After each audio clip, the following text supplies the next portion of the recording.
imibiri yanyu isengero y'umwuka uri muri Mwami Yesu aravuga ngomba gukora umurimo utatarumiye gukora bukiri ku manywa, kuko iyo ijoro rimaze kuza ntacyo basubira gukora.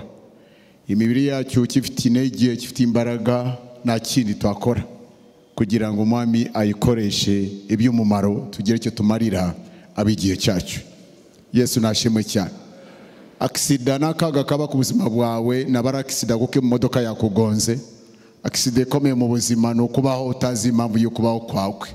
Iyo niyo sanganya rikomeye cyane. Icyama abantu turi muri iyi nzu twese tukagira aspiration yo kumva ko sinshobora kwemera gufa naragira icyo mariye generation yanjye. Niba iyo ari inzozi zawe vuga amina, kuko izi nzozi iyo zitari mu mutima wawe gusenga na bigira impamvu. Buriya gusenga ari gituma dusenga. N'umwami wacu Yesu Kristo cyamujyanye ku musaraba suko yarasoboye kwihanganira kubabara. Jambo rimwe riravuga ati nta rukundo rusa n'urwo, aho umuntu asobora gupfira inshuti ze. Urukundo yadukunze niyo rwamujyanye ku musaraba, si imbaraga si ugukomera nta kindi, ariko urukundo adukunda n'urukundo yadukunze niyo rudutuma uyu munsi akidusabira ku manywa na nijoro. Tumukomere mu mashyi menshi. Today turacyakomeza urugendo rwo kwiga ibyo byose tumva tugomba gusenga. Ni inshingano zacu gusenga, ariko tugomba kumenya tusenga gute, niki cyadufasha gusenga neza, kugira ngo ibyo dusenga niba amagambo dusenga tubibone, tubone imbuto zabyo. Imana nishimwe cyane. Ejo cyane cyane twabonye ni impamvu ki dukeneye umufasha. Cyane cyane utarakimenya neza uzakirana no gusenga kugeza aho uzabivamo. Ari impamvu dukeneye udufasha mu gusenga. Icyambere ni tuzi gusenga. Hewe nibyo gusengera nabyo tuzi. Cyifuzo cyawe ni A, wewe kibira ko ugasengera B. Aho ngaho niho tumize tukagira gute tugahushanya n'ubushake bw'Imana. Ariko mukawera nahusha, kuko yasengera abera adusengera uko Imana ishaka. Kuko iri Imana dushaka ko ishaka ubuzima bwawe, yifuza ku buzima bwawe, na wundi abizi, nawe ubwawe nabyozi, mukawera arabizi. Iyo mukagusengera asuzuma neza umutima wakamenya icyifuzo cyari cyo n'umuzi wacyo n'inkomoko yacyo, agakiserura neza imbere y'Imana. Niwamenya gutondeka ibifuzo byacu imbere y'Imana in the most accurate and articulate way possible, akabiserura imbere y'Imana. Se mpamvu imwe dukeneye umufasha, kuko ari turi limite nituzi. Nibitugoye nabyo tuzi, ibituboshe nabyo tuzi, bigora abana bacu tubira ko turabizi nabyo tuzi, bitume imiryango yacu tahagara igashikama nabyo tuzi. Ariko Imana ishimwe yaduhaye umufasha azi byose, asuzuma byose. Imana nishimwe cyane, arahari kudufasha. Imana nishimwe cyane. So twabonye impamvu zitandukanye, ni impamvu ki dukeneye umufasha. Imana yaduhaye umufasha, iyo niyo nkuru nziza kugira ngo adufashe mu gusenga. Yesu nashimwe cyane. Uyu munsi tugiye kureba icyumweru cyose nta kintu tugiye kwiga turebe neza uko umwuka yadufasha mu gusenga. Cyo tugiye kureba uyu munsi, we are going to see the point number 2, the compassionate and merciful intercessor. Umwinginzi w'umunyampuhwe kandi w'umunyembabazi. Imana nishimwe cyane. Amen. Tusome aho twatangiriye ejo, Yohana Baroma 8 umurongo wa 26. Muri uwo murongo aracyarimo muri iyi mirongo arimo ubutunzi bwinshi. Romans chapter 8 verse 26. Umviriza. Abaroma 8:26.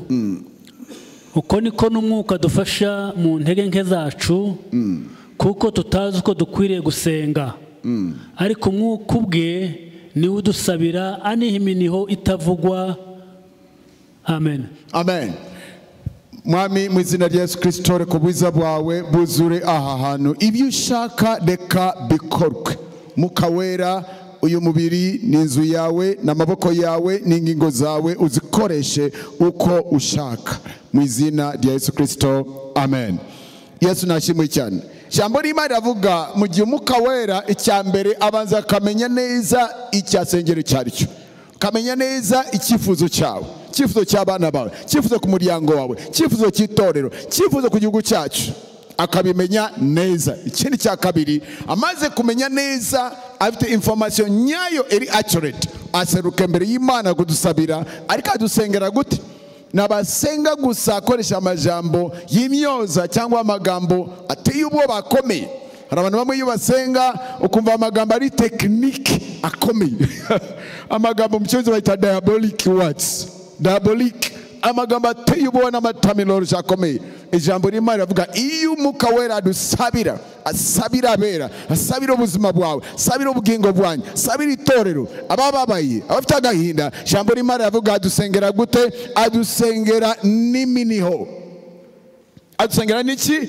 N'iminiho. Ari amagambo amwe ko navuze ejo tusoma muri Bibiliya tutazi icyasobanuye, kuko benshi twicaye muri iyi nzu ntitwari wabone umuntu aniha, ntitwari wabone umuntu aniha.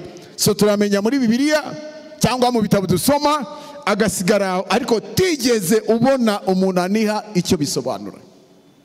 Vuga atamina. Umuntu wa mbere uniha aboneka muri Bibiliya ni umuntu yitwa Hana. Ana yari afite icyifuzo cyari kimurembeje, kimubekije ikibazo cy'ingutu. Cyeba we yitwa Penina n'ikibazo afite cy'ubutabyara, cyaramuriza amanywa n'ijoro, cyamuzaniye agahinda gakomeye mu buzima bwe. Umunsi umwe ajya gusenga, bagiye gusenga mu nzu y'Imana, abandi bahitamo gutaha, we aravuga sinaha, afite ikibazo, asigara mu nzu y'Imana wenyine. Arasenga, arasenga, arasenga, kugeza aho umutambi mukuru yamwitegereze. Eri, amina, umutambi mukuru aramwitegereza, aramureba, yibira ko uyu mugore yagize gute? Yasinze. Abone imimwa erimo iragira gute? Erimo iragira uku, ariko n'amagambo yumva.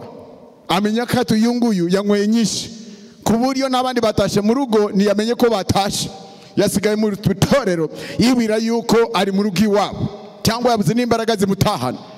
Aramuhamagara ati, wa mugore we, izi nzoga zawe uzazigeza ryari? Wareki yawe izi nzoga zawe n'ibindi byose. Aramubwira ati sibyo. Aragahinda afite mu mutima. Vuga atamine. Yesu ashimwe cyane. Nibuka ari umubyeyi wanjye mu mwuka yitwa Apostle Kiza, so ko hari abamuzi ahangaha. Mbonye abantu basenga benshi, sinari babona umuntu asenga nka Apostle Kiza. Iyo aze kwigisha ijambo ahangaha ashobora gusengera ijambo, asengera ijambo akamara isaha asengera ijambo, agiye kugira gute? Kubwiriza. Abari mufata Bibiliya mugataha, agisengera ijambo gusa, yatwawe mugataha, kandi naratangiye kubwiriza ubutumwa, arasenga gusa. Ndibuka igihe kimwe kuri Rwanda for Jesus, kera yaze mu giterane, arabwiriza, imbaraga z'Imana ziramanuka, abura ukuntu yakwifata kuri podium, mikoro arayita, ariruka ajya inyuma ya biro, hariho urutoki, agenda ajyaho mu rutoki ameze nk'umugore agiye kubyara, yumva hari ibise bimufasha. Hari rimwe iki kintu bita kuniga imbaraga z'Imana zimufata gusenga, akabira ibyuya, amagambo akabura, mutumva amagambo avuga, mutazi icyo mufate, tufate amaboko, tufate iki cyose. Vuga atamine. Hari izindi domain zo gusenga na dimension zo gusenga tutaramenya. Vuga atamine. Jambo rimwe avuga iyo Umwuka Wera dusengera, byana bavuga atavuga amagambo atondekanye meza. Ati iyo adusabira n'iminiho udasobora gushyira mu Gifaransa, udasobora gushyira mu Kinyarwanda kinonosoye, kigororose, akatunihira. Vuga atamine. Iri jambo miniho bituruka hehe? Ni ikintu kiba kivanze mu mutwaro, havanzemo imbabazi nyinshi n'urukundo rwinshi. Nk'uko ibise bifata umugore akabura ko yifata, yicyare bikanga, aryame bikanga, afata aha bikanga, wazana ibiriyoni yabirya, wazana watagiye kuryama ibitotsi bikabura. Hari ikintu kimufashe, gitse cyamufashe. Imbabazi n'urukundo Imana idukunda nabari amagambo tuvuga. Ni ikintu kirenze amagambo, ni ikintu kirenze vocabulary, kirenze imvugo nziza, kirenze amagambo twabishira n'amagambo abaho. urukundo Imana idukunda niro rukundo umwuka wera tubona, akabona amaganya, akabona amarira, akabona inimba, akabona agahinda, akabona imibabaro, akabona ibikuboshye, akabona ubuzima kuntu ubayeho, akabona ibyo urimo, yabona mu Mana icyo wagomba. Iyo akompaye uwo uriwe uyu munsi n'uwo ugomba kuba, bimutera agahinda, bimutera umutwaro, bimutera imbabazi, ku buryo iyo asenga n'abaserura gusa ibi yabonye, ariko ibyo abona bimukoraho. Abaheburayo igice cya 4. Thank you Holy Spirit. Thank you Holy Spirit. Abaheburayo igice cya 4 kuva ku murongo wa 14. Igice cya 4 Abaheburayo kuva ku murongo wa 14. Mumvirize ijambo ry'Imana uko rivuga. Dusome mu izina rya Yesu. Nuko ubwo dufite umutambyi mukuru ukomeye wagiye mu ijuru, ari we Yesu umwana w'Imana, dukomeze ibyo twizera tukabyatura. Amen. Komeza. Kuko tudafite umutambyi mukuru utabasha kubabarana natwe mu ntege nke zacu, ahubwo yageragejwe uburyo bwose nkatwe, keretse yuko atigeze akora icyaha. My God.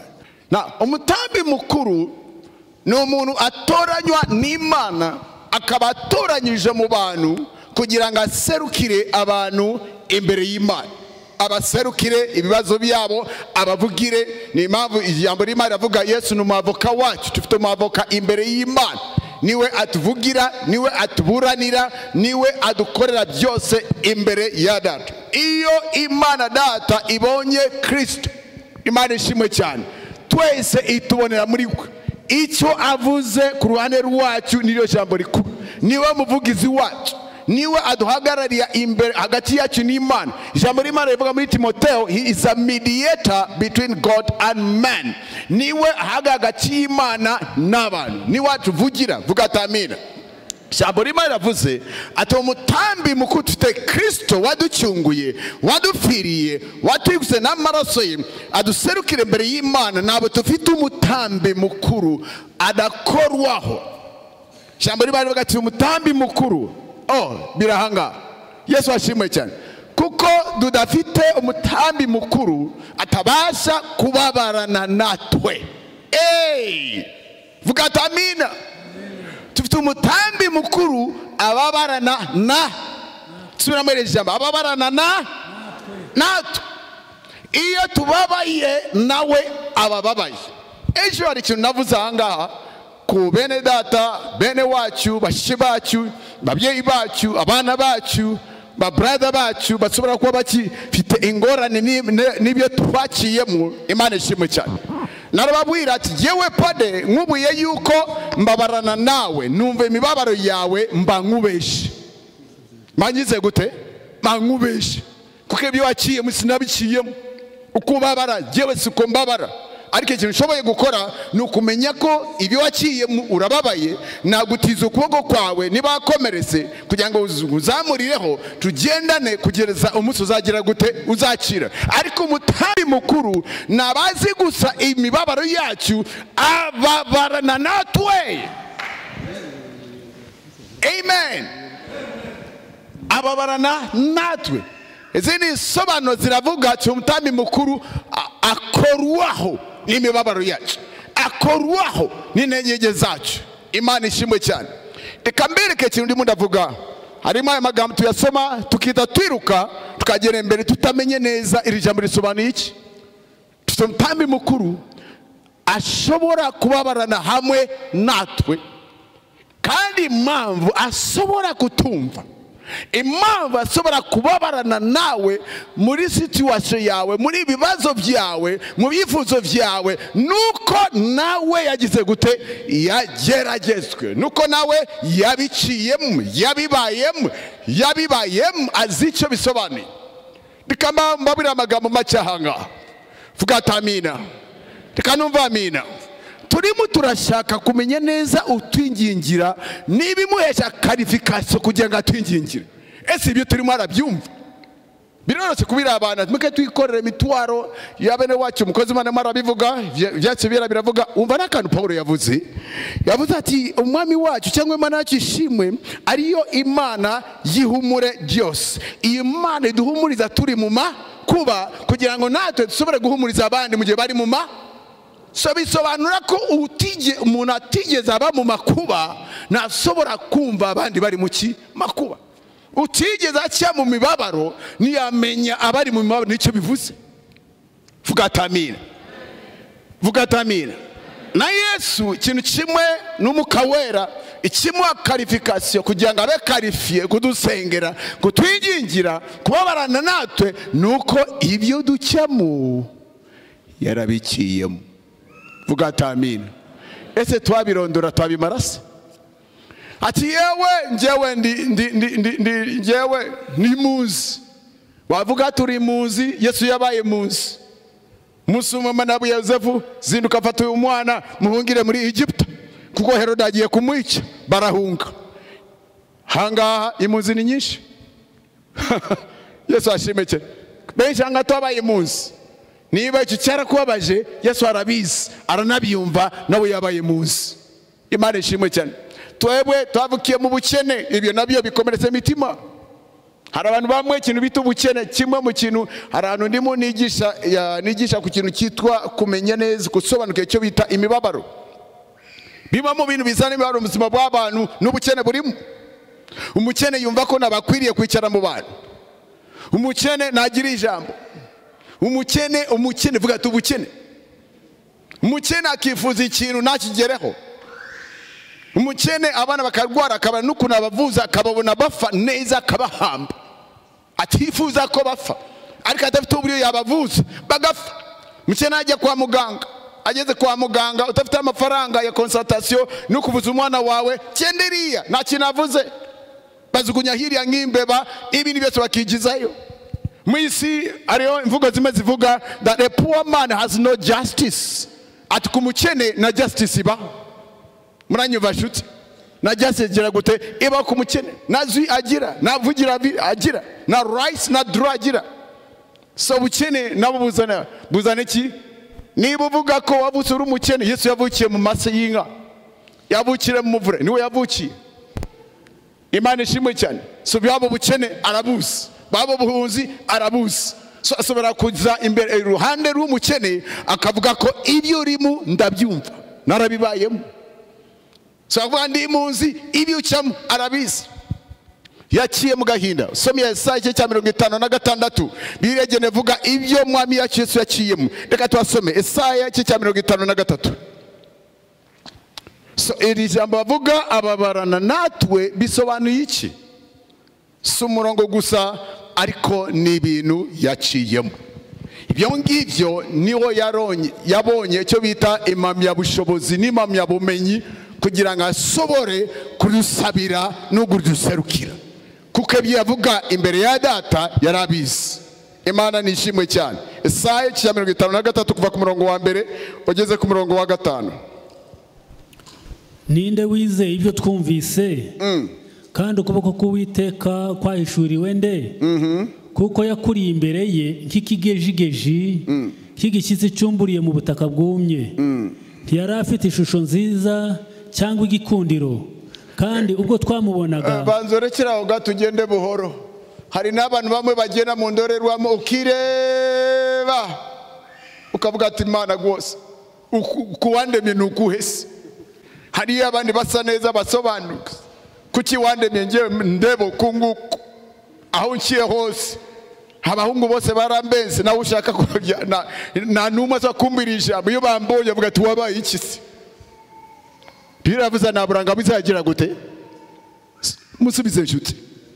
Ibyo ni byanditswe naburanga bwizagira. Kugira niba abandi bumva ko ati bavuze ko turi babi dusa nabi sinzi paraporo yande wabivuze simbizi, ariko menye yuko hari nundi Bibiliya ivuga neza he did not have a good comeliness. Subiramo umurongo wari umaze gusoma. Mbere ku murongo wa mbere. Oya. Turasubira inyuma cyane. Umurongo tukomeza kuwa 3. Kuwa 3 yarasuzugurwaga yarasuzugurwaga akangwa n'abantu akanga n'abantu. Tugende buhoro. yari umunyamibabaro banzore cya tujyane buhoro. Yarasuzugurwaga.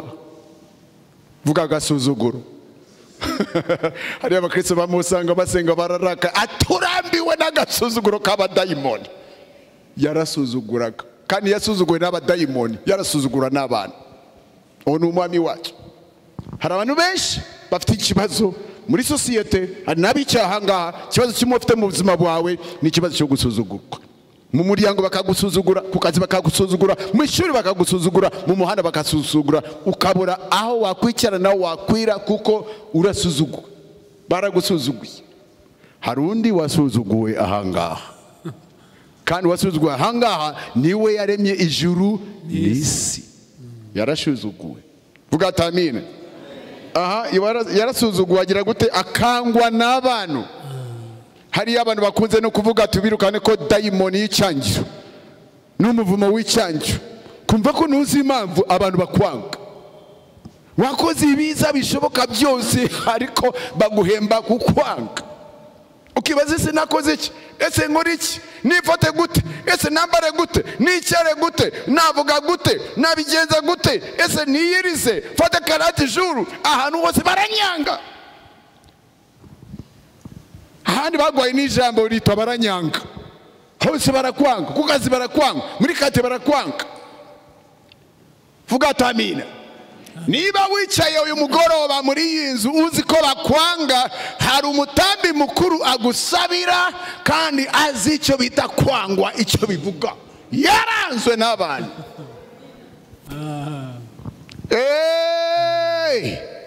Komeza umurongo wa. yari umunyamibabaro wamenyereye intimba. Yari umunyamibabaro yabaye n'ikintu bita intimba. Ibi yari yagize gute? Byarahindutse akamenyero. Yarabimenyereye. Ufite agahinda? Reka ndebe bafite imibabaro ahangaha. Mwese muri abatagatifu. Nabo mukeneye. Kuko ibyari mwebwe naho bihuriye n'ibyaye. Ariko ijambo rimwe riravuga. Yari umunyamibabaro. Ikintu bita intimba, ibyo ni ibintu yari yaramenyereye. Byarahindutse akamenyero. Ibyo ni yabayemo. Uyu ni wo mwami wacu. Uyu munsi yita umwami w'abami. Aganza ijuru n'isi.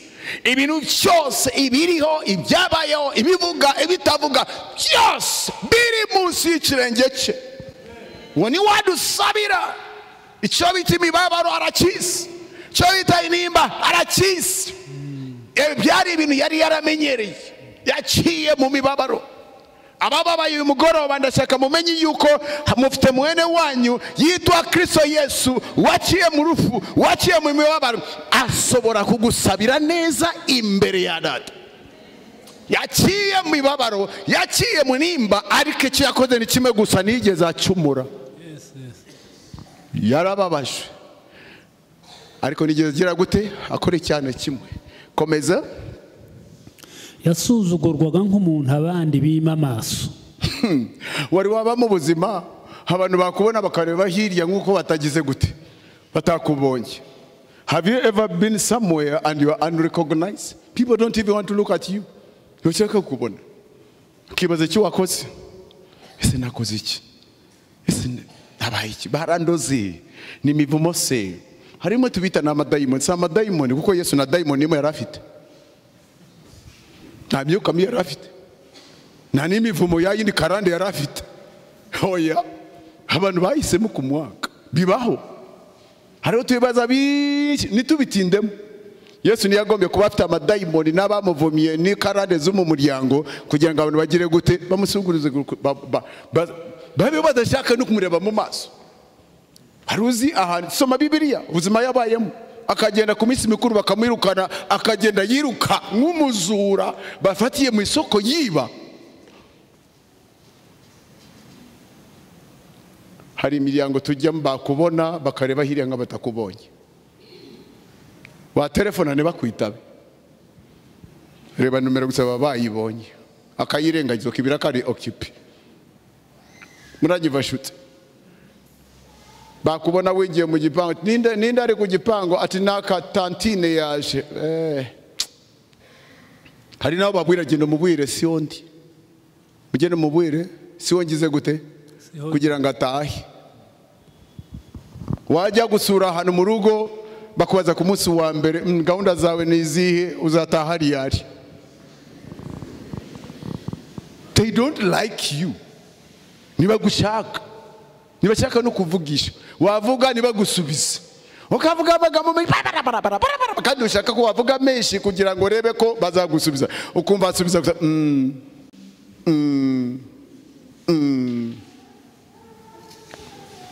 vuga ati mfite mwene data yaciye mu ibyo ndimo ndacyamo yitwa Kristo Yesu tumukomere mu mashyi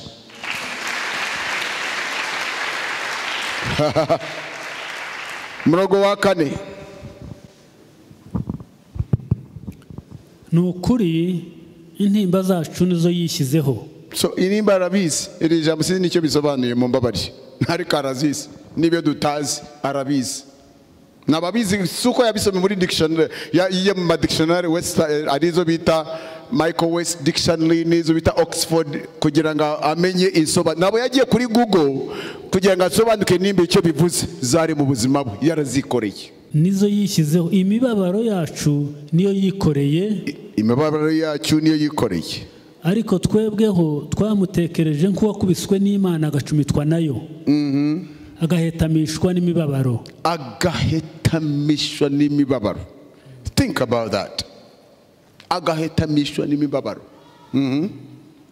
ibicumuro byacu nibyo yacumitiwe yashenjaguriwe gukiranirwa kwacu igihano kiduhesha amahoro cyari kuri we kandi imibyimba ye niyo dukirisha imvaho muri Matayo utwa urahangaha n'ingwara zakubereye ikibazo zitubereye ikibazo Matayo 8:17 bivuga ko yikoreye indwara zacu mu mubiri we ingwara zose ziba ku isi zose hari umunsi umwe Imana yarazirundarundanyize zose irazizanira zimushiramo azi malaria kuniriana azi kanseri ukuntu ziriana na diabetes azi ukuntu ziriana ingwara zikira n'izitakira Matayo 8:17 yikoreye indwara zacu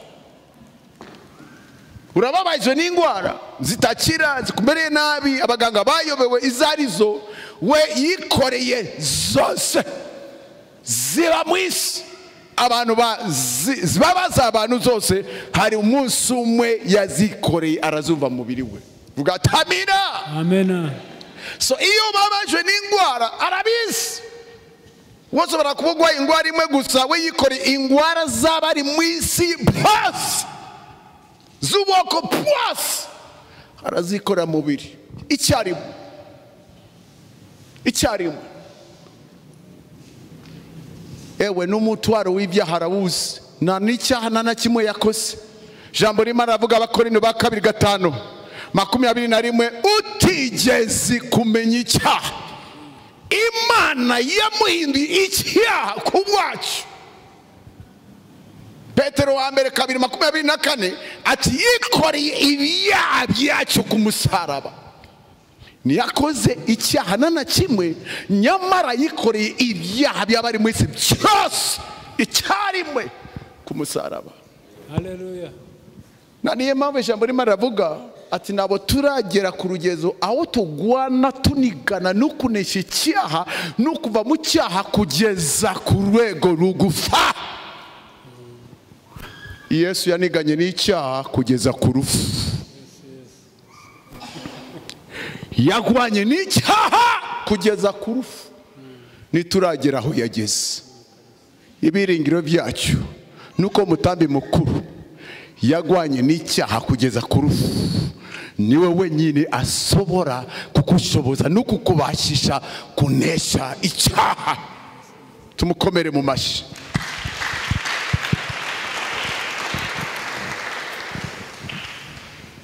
dufite abacu bishura agashinyaguro bagatemagurwa ibyo mucyo marabizi hari namwe bacyafite ibikomere hari namwe bacyagendana n'ubumuga bitewe n'ibyabaye. Ibyarabizi ijambo rimwe aravuga yaracumizwe ku ibyaha byacu, ariko umusaraba bazana icumu aricumita mu mbavu ze. Arabizi imibabaro yose tuhavuga arayizi. Ati yarajanjaguwe, baramufashe bagenda icyo bita whipping post. Abantu bose baba bakiriye urugufa. Amategeko y'Abaroma no muri Isirayeli uko byari bimeze, umuntu wese akatiwe barimo igihano cyo gukubitwa ibiboko, bagagufunga amaboko yakafungira hariya kugira ngo wiruke ntuhave. Whipping post bimwe bibonye mu filmu ya Passion for Christ. Bagomba gukubita ibiboko 39, bimwe kintu bakubitisha kibamo ibyuma n'ibindi byose bisongoye bimeze ukundi kose. Buri gihe bakubita kifata inyama, iyo bakurura akagikururaho kijyana n'inyama. He was crushed and bruised because of us, kubera ibyaha byacu, kubera ibyaha byacu. Yarakubisha umubiri wose urasenyagurika, asigara utakisubira no kumenya ishusho ye. Imibabaro yacu arayizi, ashobora kubabarana natwe. Impamvu ni iyihe? Imibabaro yarayiciyemo. Igihugu cyacu cyaciye mu mwijima udashobora gushyira mu magambo, umwijima ukabije mishijana, aho umuntu yashakaga aho yahungira hakabura. Igihugu kikaba cyababanye gitoya, yahungira ahangaha akaba yabaguyemo, ubuzima bwagiye. Igihugu cyari cyababanye gitoya, ubuhungiro n'ubukiriro butakisobora kuboneka. Batazi ko iri joro ryashobora kucya, ijoro iminsi hafi 100. Ryari ijoro ribi, ryari ijoro ry'umwijima ukabije tashira mu magambo. Ariko mureke inshuti zanyu mbabwira barahangaha, hari ababikisa, ababibonye, abari babiri muke muri iyi nzu, mwaburiyemo abanyu, kandi abanyu nibo bacu. Umwami Yesu amasaha 6 ya nyuma akiri mu bihe atarava mu mubiri, amasaha ya nyuma 6 yayamaze mu mwijima uteye ubwoba, wari mwinshi mu mwuka ku buryo wagaragaye no mu isi iboneka. Biravuga kuva ku isaha ya 3 kujya ku isaha y'9, amasaha 6 isi yose yuzuye umwijima. Sura kwa n'uyu munsi uracyari muri iyo joro ryuzuye umwijima ukabije. Ariko kankubwire, hari umwami wacu yabaye mu mwijima uruta ne bene wacu b'Abanyarwanda bakiyemo. Wari mwishi uwo Rwanda wabaye mu Rwanda rwose, ariko uwa Kristo wageze ku isi yose umwijima arawuzi. Aho ugera ukibaza iriyo joro ko ryabaye rirerire niricya, ariko reka nkubwire n'ijoro yawe rizaca, ko n'umwami wacu umwijima waragiye. Ku munsi wa 3 arazuka yuzuye ubwiza n'imbaraga n'icyubahiro cyose. Indimi zose ziratura ko ari we mwami, amabi yose aramupfukamira, ibiri mu ijuru no ku isi byose biratura ko niwe mwami w'abami, kandi waganza abami bose baba mu isi. Tumukomere mu mashyi.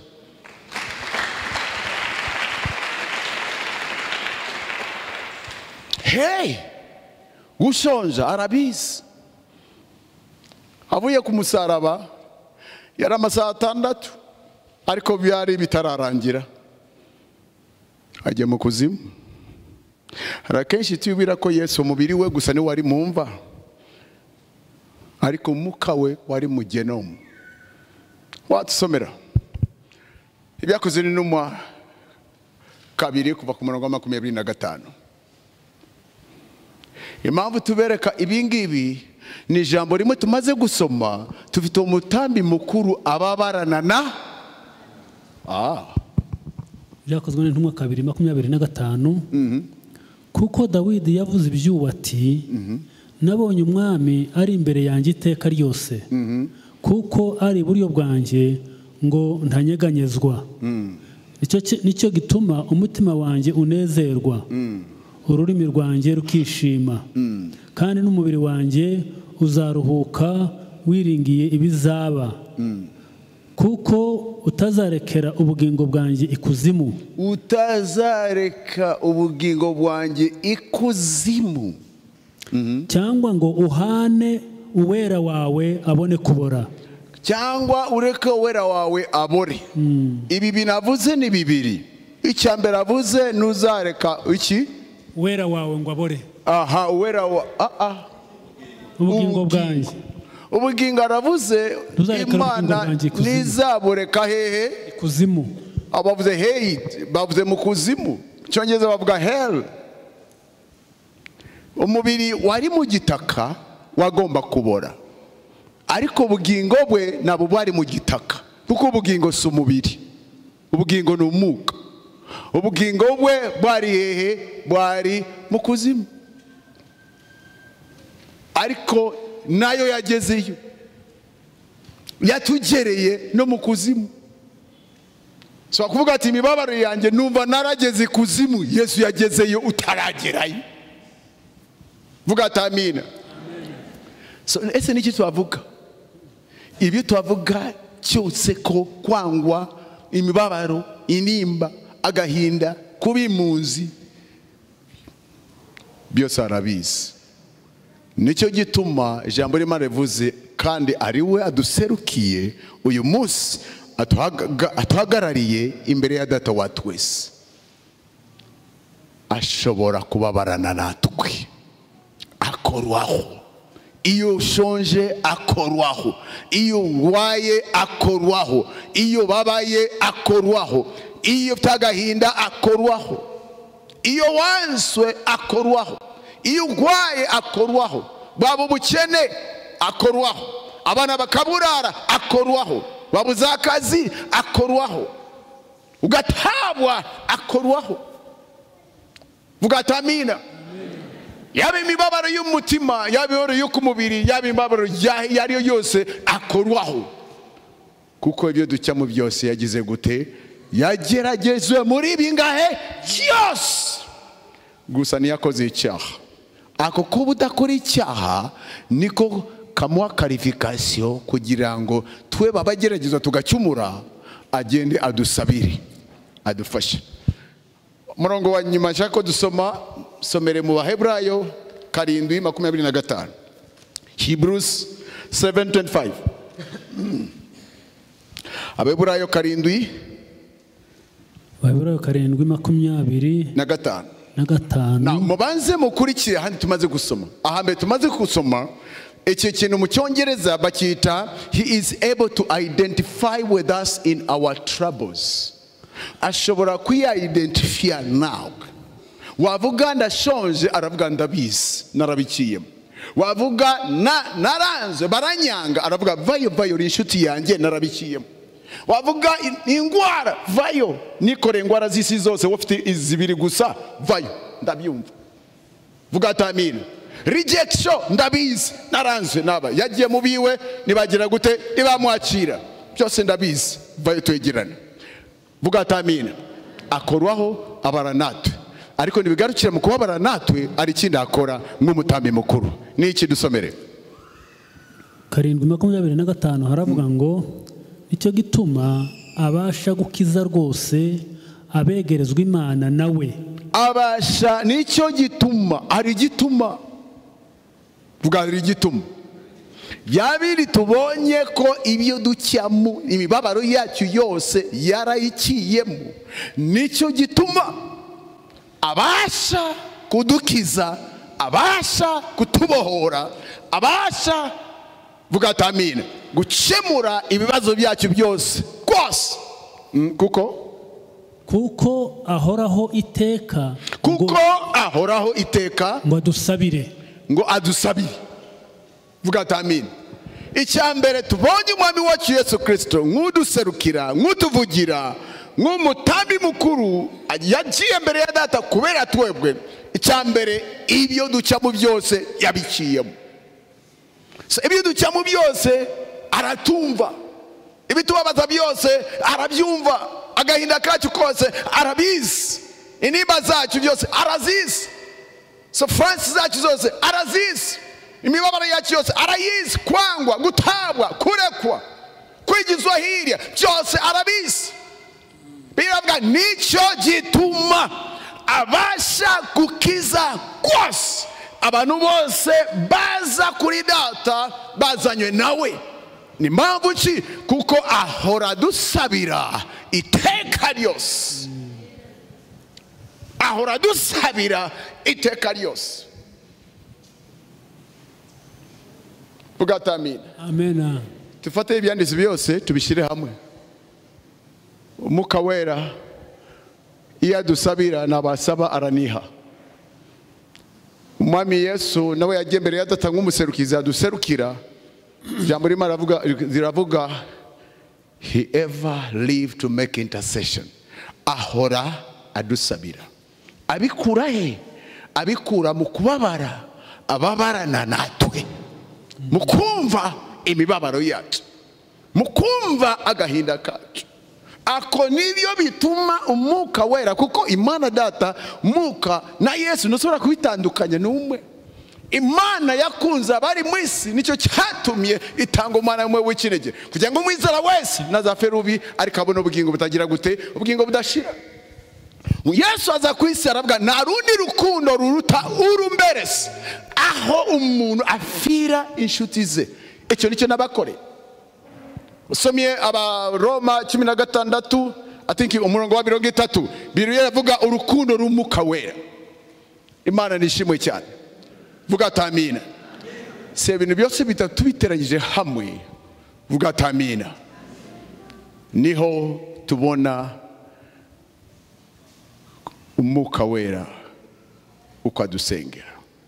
Nicyo twaze kwiga uyu munsi. The compassionate and merciful intercessors. Warubizi ko fite abagusabira babiri. Umwuka wera n'Umwami Yesu, bombi baradusabira. Kandi bose kibasunika ni imbabazi, n'urukundo tutasubira gushira mu ndimi zacu ku isi. Nta ndimi twabishiramo. Urukundo badukunda. Vuga amina. Vuga amina. Imitima yacu arawusuzuma neza, akamenya imigahinda kawe, akamenya intimba zawe, akamenya amarira yawe, akamenya imitwaro yawe, akamenya ibikugora, akamenya ibikugwaje ishinga, akamenya byose, akamenya kwangwa kawe.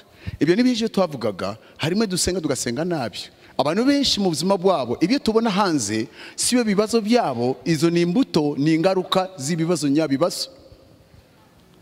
Bamwe agahinda bakiye mu kwangwa, rejection, inimba, ubukene n'ingorane zituma bakora ibyo tubona bakora. Ese murabyumva? Akenshi tutasenze umwuka wera tuyoboye, tugenda tukakata amashami. Instead of dealing with the causes, we deal with the effects. Instead of dealing with the cause of the sickness, we deal with the symptoms. Tukasatu turavura ama symptom. Muko mnajya kwa muganga umutwe singwara. Umutwe ni symptom igaragaza ari indi ngwara quelque part. Yaza tumuriro 40 40 nibi tumuteruje ikibazo cy'umuriro singwara. Umuriro ugaragaza ko hari ingwara runaka. Tamenye ingwara wavura umuriro kugeza umuriro wajya indani. Mumisi yaheze Ruhengeri hari yari umukobwa nabitanga umukobwa wanjye namwatuzaga kiza muri 2000 kera.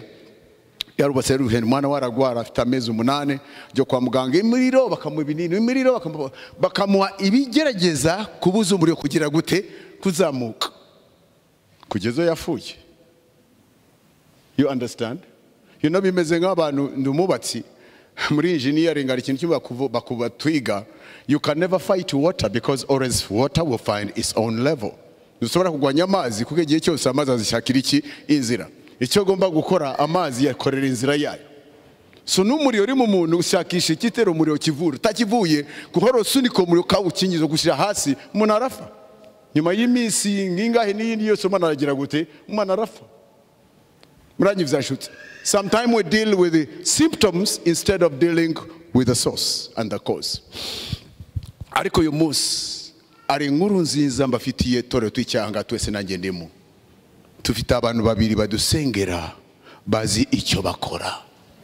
Vuga ati amina, tukomere Imana mu mashyi. Hari ijambo yavuze ati ashobora gudukiza kwose. Twese abo yazanye ku Mana data yacu ashobora gudukiza. Ni impamvu mbabwira ati zingorane zawe zifite iherezo. Your problem has an expiry date. Impamvu hari ugusabira abishoboye, hari ugusabira azi ibyasenga. Vuga ati amina. Hari ugusabira akorwaho n'imibabaro yacu, akorwaho n'ibibazo byacu, akorwaho n'ibidutera ubwoba. Uca mu bwoba arabizi. She knows our problems and our needs. Arabizi niwe adusabira. Vuga ati amina. Niyo mpamvu tukeneye kwiga ukuntu twarekura ubuzima bwacu, ukuntu twabemerera, ukuntu twakemerera umwami wacu Yesu, ukuntu twakemerera umwuka wera akadusabira uko Imana ishaka. Niko dukeneye kwegamira we, kwizera we, kwiringira we, kuko ni wabishoboye kandi wabizi.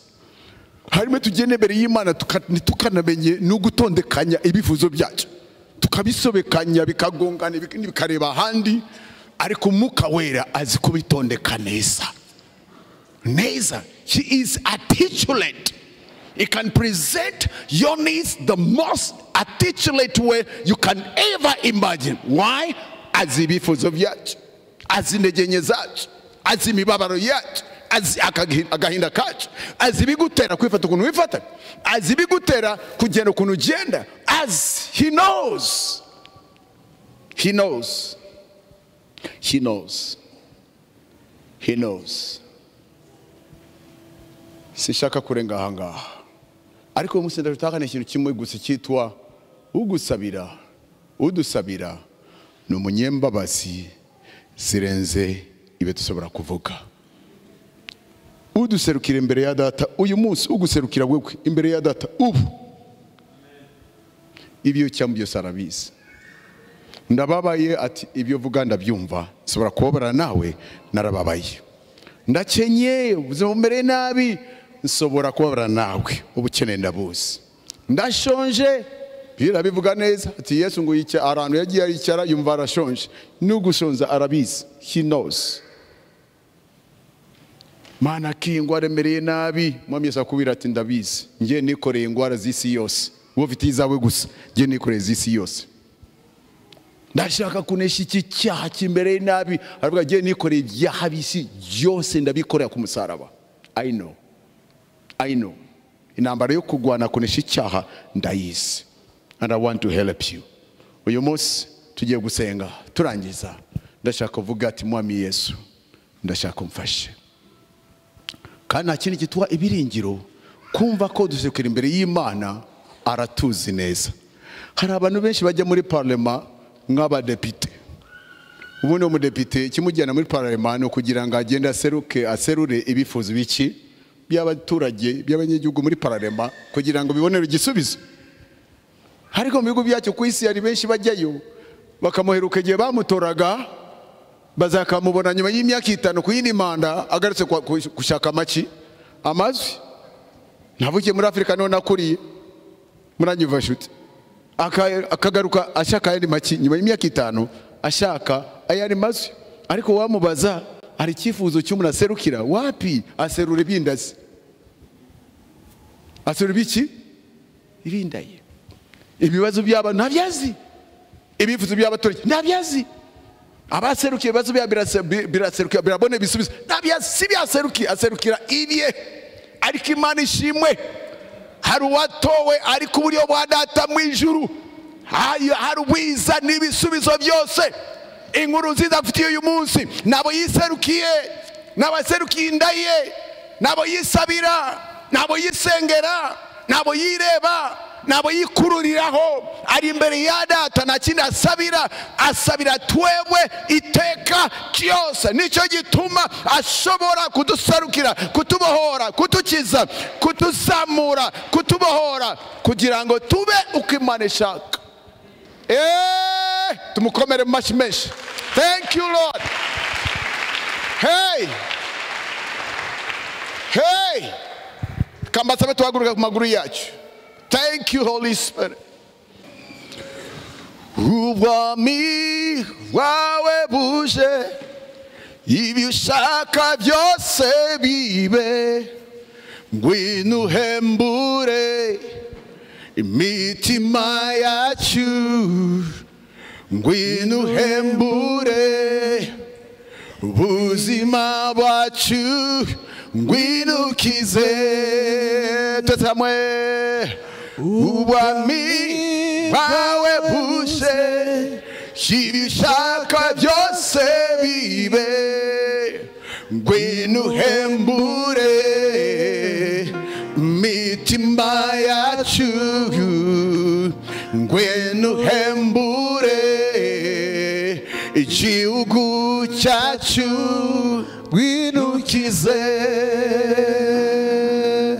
Ubwami bwawe buje, ibyo ushaka byose bibe, ngwino uhembure imitima yacu, ngwino uhembure ubuzima bwacu, ngwino ukize.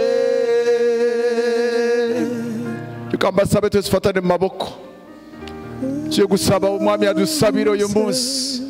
Reka imitima ibohoke, intimba ziveho, agahinda kabeho, amarira akureho. Hari udusabira kandi ababarana natwe, intimba zikureho, imitwaro ikureho, ibyaha bineshwe, indwara zikureho, amaganya, amarira, imitwaro, umwijima, kwiheba, gahinda, kwangwa, rejection, mu izina rya Yesu Kristo. Ndashaka dusengerane muri uyu mwanya. Reka ubwami bwa Kristo buze, reka imbabazi za Kristo zitembe muri iyi nzu, reka imbaraga za Kristo zitembe muri iyi nzu, reka imbabazi za Kristo, ubuntu bwa Kristo, urukundo rwe bitembe muri iyi nzu. Adukize kwose, abohore, ababarire, ahembure imitima yacu, ahembure imiryango yacu, igihugu cyacu, bene wacu, bashiki bacu, basaza bacu, ababyeyi bacu, abana bacu, imiryango yacu, Rwanda rwacu. Ngwino uhembure, ngwino hembura, hembura, hembura, hembura, hembura, hembura, hembura abanyarwanda, hembura abasore, hembura abamama, hembura abapapa, hembura abashiki bacu, hembura abasaza bacu, hembura imiryango yacu, hembura u Rwanda rwacu mu izina rya Yesu. Hembura abababaye, hembura afite nimba, hembura afite agahinda, hembura, hembura, hembura, hembura, hembura itorero ryawe, hembura ubwoko bwawe. Rebobo sekata, reseketelebosa, rekeyelebo ziketalaba, rashelebo sheketelebo, rayelebo sikayalabo sabra, reseketelebo saya, rabobo siketalaba, rashelebo koriyelebo sakatelebo sanda, rasekatoyalaba koseketeleba, rayelebo sikatalaba. Hembura abagwaye, hembura abakene, hembura, hembura abasuzuguwe, hembura abanzwe, hembura abatawe, hembura, hembura, hembura bwoko bwawe, hembura abana bawe, hembura itorero ryawe, hembura imiryango yacu, hembura abana bacu, hembura itorero ryawe, hembura igihugu cyacu, hembura bene wacu. Hozabarira, hozabarira, bahora baboshe byoroshe mu izina rya Yesu. Reketelebo sakatarababa rasakata yarabako sakata rakatelebo sakayalabazanda raseketelebo zikeyelebo sanda rabobo zikatokoyelebo zikateleba sanda rakayelebo sakatalaba rekotarababa raseleba kayelebo zakatalebo sanda rasanda makata yalabo sanda rasekato yaraba sanda. Achira guhembuka, achira guhembuka, achira guhembuka kuva ku mwami wacu, achira gukira, achira guhembuka, achira kubohoka, achira umunezero, achira umucyo w'Imana, achira kugira neza kw'Imana, achira ibisubizo byawe, achira deliverance yawe, achira umucyo w'Imana, achira kubona, achira kumva mu izina rya Yesu. Imitwaro ikureho, inimba zikureho, agahinda gakureho mu izina rya Yesu. Gisuzuguriro gikureho mu izina rya Yesu. Imitwaro ikureho mu izina rya Yesu. Inimba zikureho mu izina rya Yesu. Agahinda gakureho mu izina rya Yesu. Mane hanagura amarira yawe mu izina rya Yesu. Mane gukure imitwaro yawe mu bitugu mu izina rya Yesu. Mane kubohore mu izina rya Yesu. Mane humura amaso yawe mu izina, mane gucira inzira aho zitaboneka, mane kwambike igikundiro cyayo, mane kwambike faveri yayo, kugira neza kwayo, mbabazi zayo, reka byome ku buzima bwawe none n'iminsi yose mu izina rya Yesu Kristo. Amen. God bless you.